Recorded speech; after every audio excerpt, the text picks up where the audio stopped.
starting to feel like home in here. 3, 2, 1, go! This is not how I imagined prison to be at all. There's a storm coming. I am a lone wolf and a vicious one. Don't make me rip your throat out. Nobody eats your guts. Yeah, what else is new?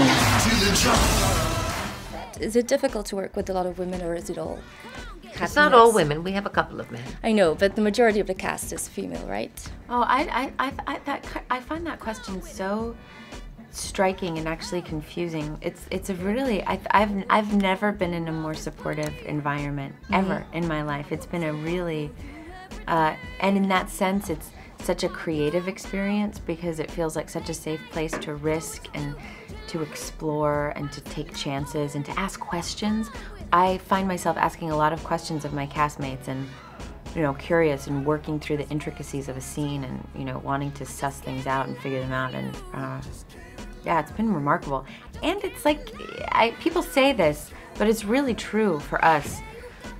We're friends. I mean, over the past 2 years, Kate I've known for 5, 6, 7 years, and we've been friends for a long time, but over the past 2 years, I've developed a network of friends. I mean, these people are my true friends.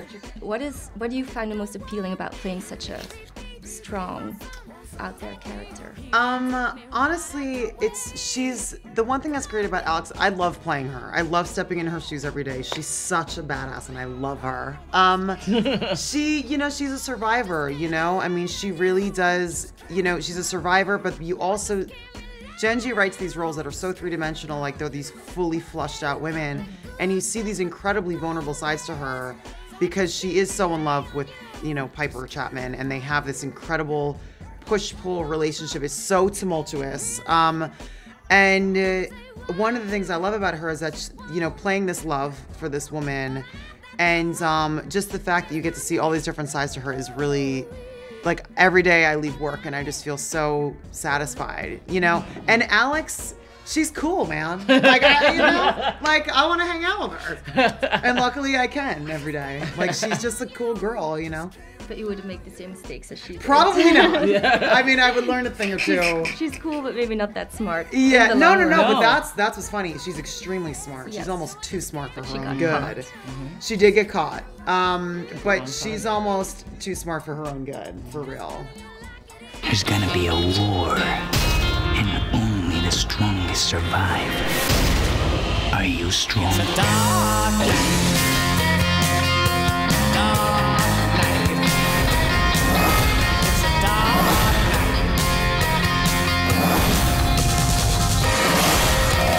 Tell you what I like to drink. You.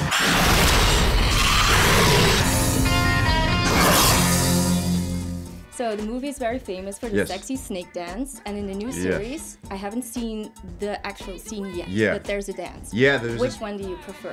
Salma Hayek or the new girl?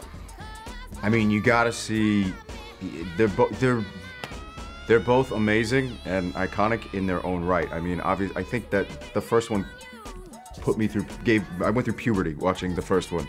You know what I mean? And the second one felt exactly the same way. Yeah. It was funny because none of us were scheduled to work that day, but magically we were all on set when Asa stepped up. And I know she felt a lot of pressure, obviously, to live up to what Selma did in the first one, but I think she lived up to it and surpassed it in a lot of ways. Robert is amazing, and nobody can shoot action and nobody can shoot, you know, like sexy sequences like he can, and what Robert and Asa came up with, I think, is amazing. God, I mean, there is a great fight scene between us, though, in episode 2. So if you want to talk about brothers being able to beat each other up, and then Zane's been doing jiu-jitsu for like 12 years, and he's obviously not small and has no problem picking me up and tossing me around like a rag doll. In an actual fight, he would beat the hell out of you. No, I'm not gonna say it. Okay. I'm not gonna say it, but yes, okay. Of course, the series brought you to Paris. Do you like to travel? Is there... Love to very travel. Much. There's nothing better than being able to travel for work, and especially, I mean, we really enjoy working on the show, and we love the show, and we're proud of it. So to be able to come and be able to talk about something and not lie, and not lie, it's not hard to promote the show because we like it, and because you can be put in the other position. This is a dangerous place, and you need to get away from here. Oh, this town is giving me the creeps. All of last year, gypsies kept telling me to pay attention to the dreams. And I didn't. You turned on the wrong moon. You have no idea how fast this can destroy you. When did you decide that horror was really your genre? What is it that I can't explain it. I think when I was watching Star Wars and I was 5 years old and I was rooting for Darth Vader, maybe I knew something was wrong. But as kids love fairy tales, and fairy tales are very, very violent. They're children being baked in ovens, being eaten by witches and trolls. Like, horrible things happen in fairy tales, but they fulfill this need that we have to, all these questions we ask ourselves about our death. And those feelings, those thoughts never go away. And I always looked at horror films not as violent, but as a representation of violence, and really as fairy tales for adults. And if you think about it, movies or horror movies, the last safe place you're allowed to be afraid.